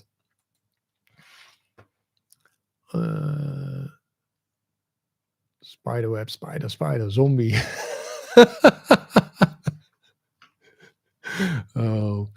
Do you have your dashboards in Git somewhere? No, I don't have that yet. Um, I want to do that, but yeah, no time. By the way, I changed something lately, and this might give a lot of discussions, but it's still not it's not yeah, I mean, nothing really changed. I put my code all that I use in my videos, I did that all on GitHub, but I changed that for a couple of things because of the fact that well, just I also have to make a living of this, and people are supporting me, which is really nice. And I cannot do this without support. I'm solely living off sponsorships, and well, I'm also doing some consultancy and training, but that is for not for everybody. Um, so creating all this is costing so much time. So I changed all my I changed my buy me a coffee in Ko-fi.com, and what I now did on Ko-fi is that I created a shop where you see all the code of my videos, and you can, if I open it, if I open it, then you can download the code there, but you don't have to pay for it if you don't want to. So basically nothing changed, but I hope people are more willing to support me for all the work that I do to give this all basically for free, and then you have an option to sponsor, and then but you can also click on oh, okay, you can also click 0 get now, and then download the code, and you get it for free. So that is a little thing that changed in there. Let's see. Afvalwijzer does not work in Belgium, Sergio. I don't think it works in Belgium. Oh, Ries already answered Gladers, so I don't have to answer that question anymore. Now let's do another product. Let's talk about this little thingy. It's a thing, to keep all this plastic on. So that's what I'm doing. So this is also a Sonoff. This is a really small cam. It it also supports RTSP. And Sonoff sent it to me. They asked me if I could create a video about it. And I must say, I'm not a big fan of doing only product videos. What I really would like to do is to create tutorials, and within that tutorial maybe show a product using that I use during that tutorial. But this is quite it's a really simple cam. I can, I can just get it out here, and I can put it everywhere where I want. It has a USB-C connector. Oh, USB-C. And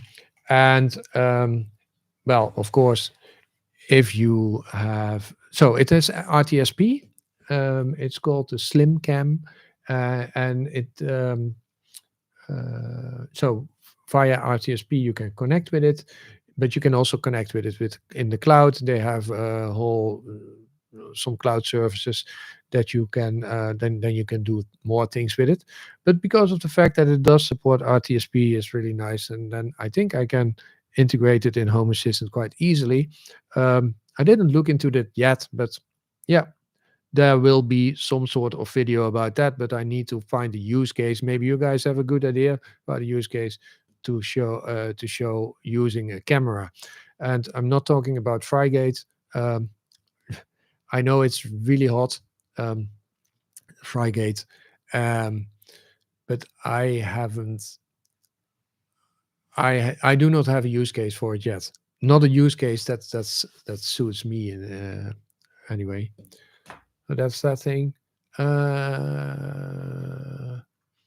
Then one of the other things that I got was actually this from.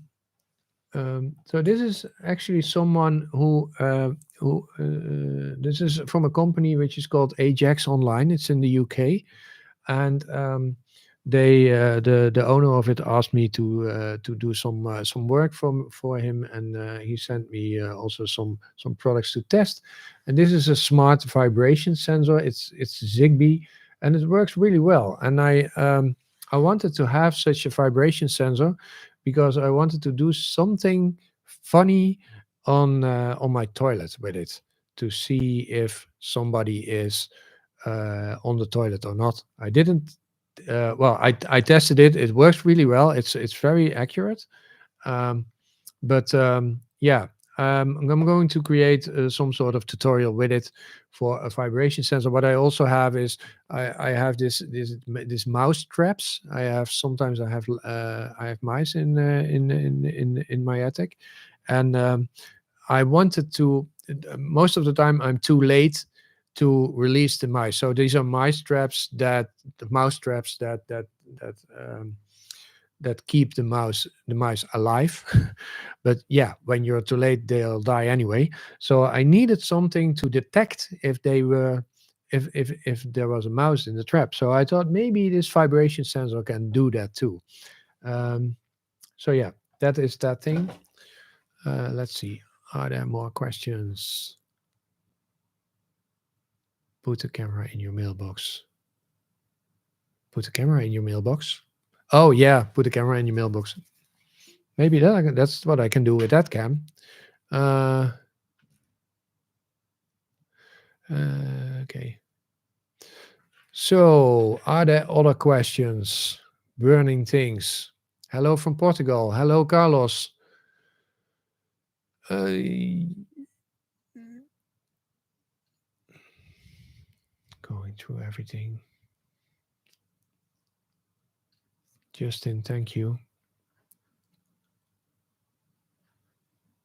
Sound sensor for showers, also a good idea. Never thought about that, actually.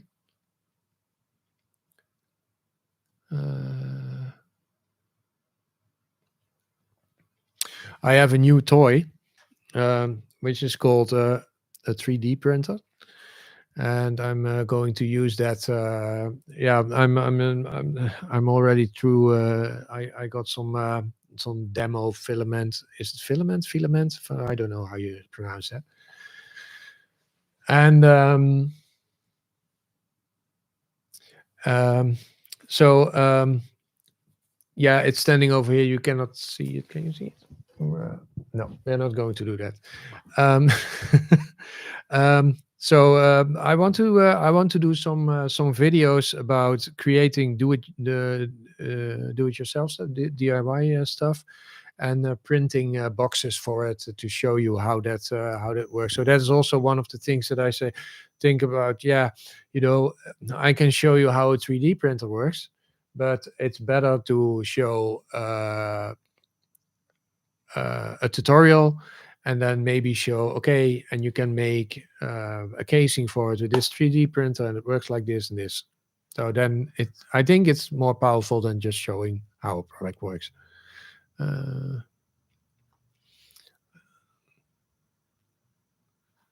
I'm going down, no. Okay, about the video of tomorrow, it is ready. I will put it live tomorrow at 4 o'clock p.m. If you are a patron or if you are a member of my channel, so if you can join my channel. Yeah, I do have to say this, of course. So if you go to whatever anyone's channel, but yeah, if I go to my own channel, that is not a very good idea. But let's go to the channel of Paul Hibbert. Then there is this button, join, and if you click that button, then you can join the channel for a very little amount of money. And then you get to see the video earlier, and then you can see it already tonight. Okay. I don't have many more things to talk about, actually. The only thing that I can say is that the video of tomorrow is about my experience. It's a follow-up video on the whole Zigbee trilogy that I created a couple of months ago about ZHA, Zigbee to MQTT, decons, the Combi 2 stick, and the Sonoff sticks um, that I created a couple of months ago. I switched over to Zigbee to MQTT, and I will tell you tomorrow what my findings are until now, a couple of months later. So working with that, what I think that what my experience is. And next week I also have a follow-up video about the new Zigbee to MQ. Sorry, wrong. Whoop, about the new Sonoff Zigbee stick, which is a lot. Well, it's a little bit smaller than the old one. So if you bought a Sonoff stick recently and it's 5 centimeters in length, then I don't think any tutorials will work. So next week I will. Thank you, Tiske. You will see the video tonight. Yeah, that's really great that you guys support me. I mean, creating these videos will eventually end if people do not support me. So yeah, I need to ask you that. But enough about that. So that new stick is smaller. Let's. Shall I show it? No, I will show you in the video next week. And otherwise, I have to go to a different room to get the other stick. So that is smaller. It has a different chip on it. So all the videos about flashing the firmware are not working for that video for that new Sonoff stick. Also, videos that are older than, let's say, a week ago. Are not working for installing that stick on Zigbee to MQTT. So yeah, I already got some questions from people like, it's not working. Yeah, because you have the new stick. So I need to create an update for that, and that will be in not the video of tomorrow, but the video of next week. And after that, I have some plans for other videos. It's not to create a video just like everything smart home like Lewis did. It's something that I have already a long time on my list. You can view back a couple of streams there. I already present that because I have a different well, it is a sensor. I have thank you, Limp 15,000, really great. Thank you. I'm a little bit okay. So what was I saying? Oh yeah. So I have this distance sensor, which is a very small sensor that can measure the distance up to 2 meters. And I want to create a video about that. And I think I'm going to do that in like 2 weeks. Yeah. Maybe I should show the join button constantly in my screen. Anyways, I have this distance sensor that can measure the distance between up till 2 meters. I'm not sure how effective it will be, but you can use it with ESP Home. And I think it's a perfect sensor to use on your toilet, because then you can measure if somebody is sitting on the toilet or not. And based on that, you can keep the lights on or off. So I wanted to create a video about that, how to make that. Hey, Reese, thank you too. Shall I show the button again, guys? Wow. But then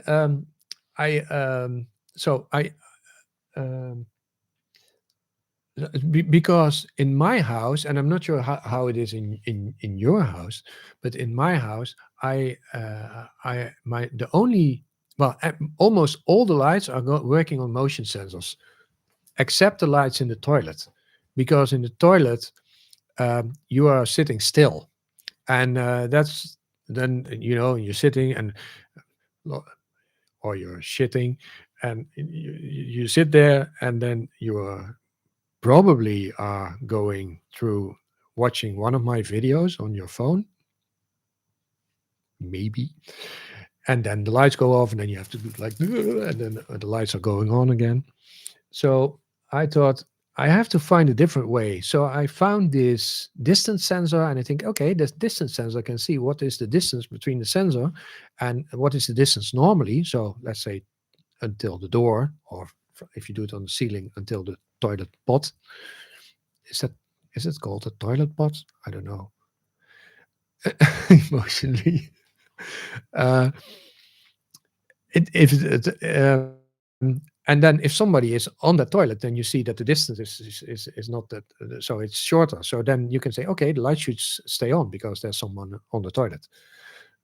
Yeah, I think it's that one. Yeah, it's the ultrasonic. I think it's that one. Oh yeah, I'm definitely. Definitely. I'm sure it is that save because I saw your image, your picture, and I saw a couple of these things laying there. They look like Wall-E. Toilet bowl. Thank you, Dave. I'm learning things every day. Philip, Philip, I don't know. Switchbot hub. I don't know. I don't have a switchbot. It's going to be an awkward video. Yeah. I mean, I think I'm going to create a special video for all my members. You are a member too. That is going to show my girlfriend in the video when she's on the toilet, and for all the other people, I show a dummy. So if you are a member, you're going to see my girlfriend on the toilet, and I know she is watching this stream now. Subscribes. No, I'm not going to do this. Although, might be a very popular video. Depends if you like my girlfriend, of course. And you will. Oh, Gladys, thank you. So oh, I need to make. I mean, I need to make jokes more. You know, actually, I think when you can joke in a certain language, then you have you know the language on a quite a good level already, because jokes are mostly about playing with that language. Yeah, Tieske, nobody is going to understand this. Only people from the Netherlands. But actually, somebody told me. I mean, I think it was like already maybe 20 years ago.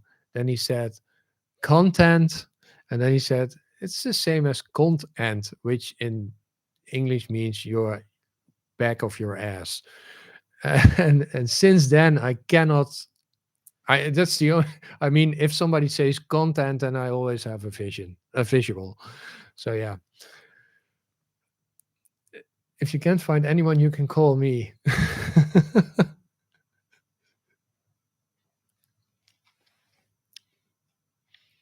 Yeah, Peter, I know you can use a motion sensor and a door sensor. But what if you go into you open the toilet door and you close it again without going into the toilet yourself? Then the toilet might still in the toilet room yourself, not in the toilet bowl yourself, if you get what I mean. But maybe you find a nice workaround for that. But it might be that somebody opens the door, closes the door, and not enters the room. And then you don't have emotions. Oh yeah, maybe you can say, okay, there's no, because then it might be that the toilet thinks, that the door thinks, okay, somebody went in there, then there's no motion, but the door still knows that you're in there. If you live alone, all automations work great. Yeah. The quality of the stream is going down the drain. Yeah, that depends on your definition of quality. Smell detector. Okay, let's not talk about toilets anymore. Okay, yeah, I have 2 products left. Okay, I can show them how many people are still here. Oh, still 33 people here. Okay, okay. I showed 2 products more.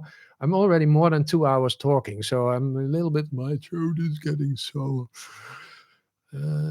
Product presentation. Okay, so I have 2 products more that I can show. Actually, I have 3, but I'm going to show 2. So Sonoff is the company that sends a lot of stuff to people. So this is one of the things. It is a breaker switch. I didn't try it yet. And that's probably because I cannot open the box. Oh, yeah, I can. By the way, if you see my hands trembling, I have this condition which is called a tremor, essential tremor. Look it up. It's something that is in our family, so it's not that I'm nervous or something. So that is the thing.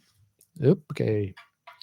So this is a breaker switch, and it is the TH. So it is the temperature and humidity monitoring switch. It's quite a bulky thing, but you can build it in things. And what belongs to this is this temperature and humidity sensor. So this sensor, you have to connect this sensor to this box there, and yeah, then you can use this. I must say I haven't tested it yet, mostly because of the fact that I don't know where I should use it in my house. And I think the things that I do is creating tutorials for Home Assistant, and not only product videos. So if I have a tutorial about humidity and stuff, then I can is to control your network devices. Might be. I didn't really look close into this, to be honest. One day I got a package in the mail and this was in there. Okay, I'm not going to respond to that, Siska. So this is one. This one is for temperature and humidity. Put it back in the box. Okay, let's clean it up a little bit.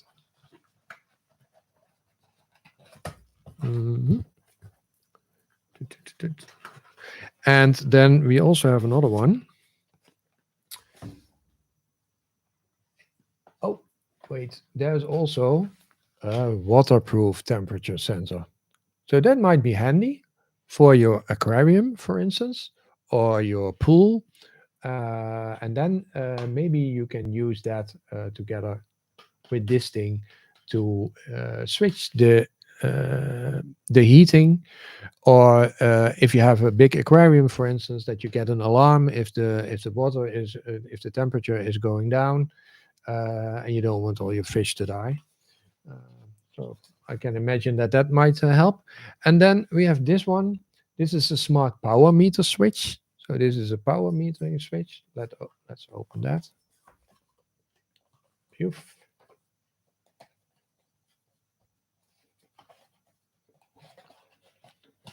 Okay. So yeah, basically this looks the same. And this shows also power metering. You can see it a little bit on the casing. Yeah, so like this. So yeah, I'm not so sure if I can integrate this in Home Assistant. Maybe some of you guys have something like this in your house. I mean, it's Sonoff, so it's probably UE-Link again. And yeah, the integration of UE-Link is not that good, or the add-on is not that good. So yeah, I have to play with it and see if I can do if I can create some use cases for it.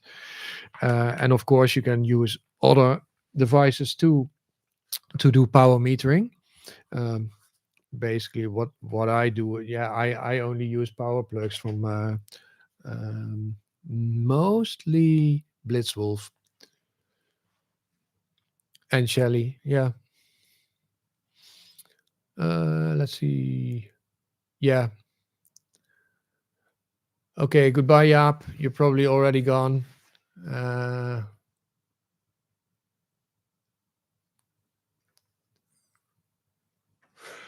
Yeah.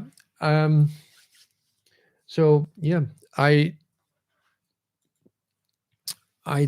think. Thank you, Gladys.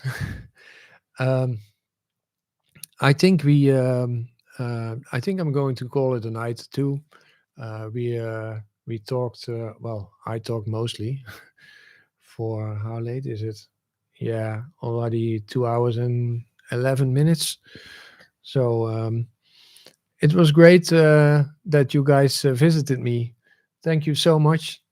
And I will probably plan another Ask Me Anything in 2 weeks. Make sure that you have your questions ready. And now I'm going to see if this is working because I have a credits screen and that should show something. And last time it didn't work. It might be that it doesn't work now too. Thank you, Robert, for the compliments. And I still have something to do because I have to put my video live for tomorrow. I still have to create Dutch subtitles. I have to create some other stuff to put that live. And for you guys who are my patron and who are members of my channel, so click the join button or go to Patreon Smart Home Junkie. Then you will be able to see that video also tonight, and you will get the email within now and I think 15 minutes. So let's click on the credits and let's see if that works. And then I would say bye-bye.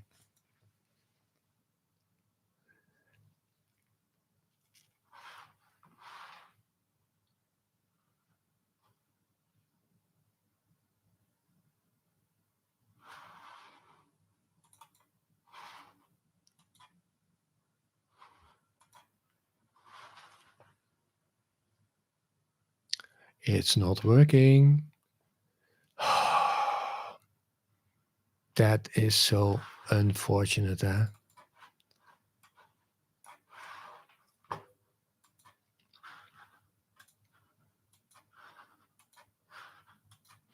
Let's see if I can get it to work while you guys, I'm not even sure if you can hear me, if I'm still audible.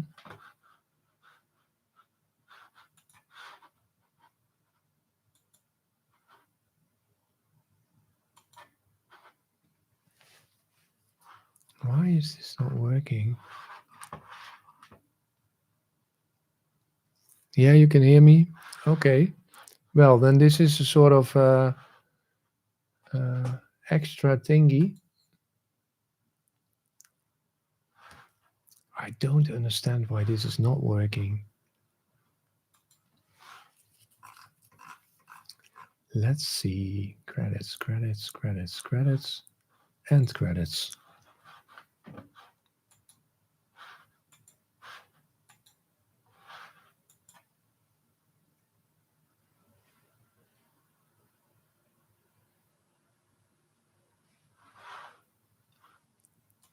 No.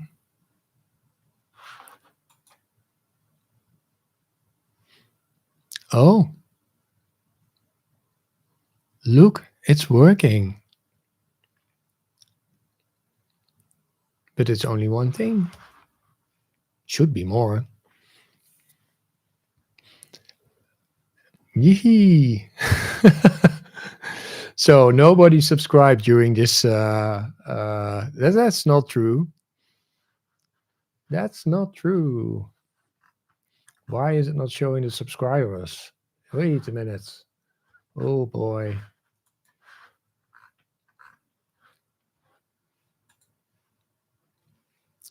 Can we get more? Can we get more? Super chats, members? Yeah, look. There are the members. People that became member in this. No, you're there. You're there. You're there, Tiske. Don't go. Don't go. Don't leave me. Don't leave me. Pick me. Pick me. Oh, here we go again. Let's see if it does more. Credits. Members. Yeah. I don't know.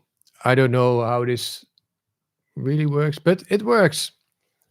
Yeah, Patreon members are not in here because it doesn't support that. This tool doesn't support that. Oh, Robert, I'm not getting rich. You though. I mean, you have no idea. You're not getting rich from creating videos.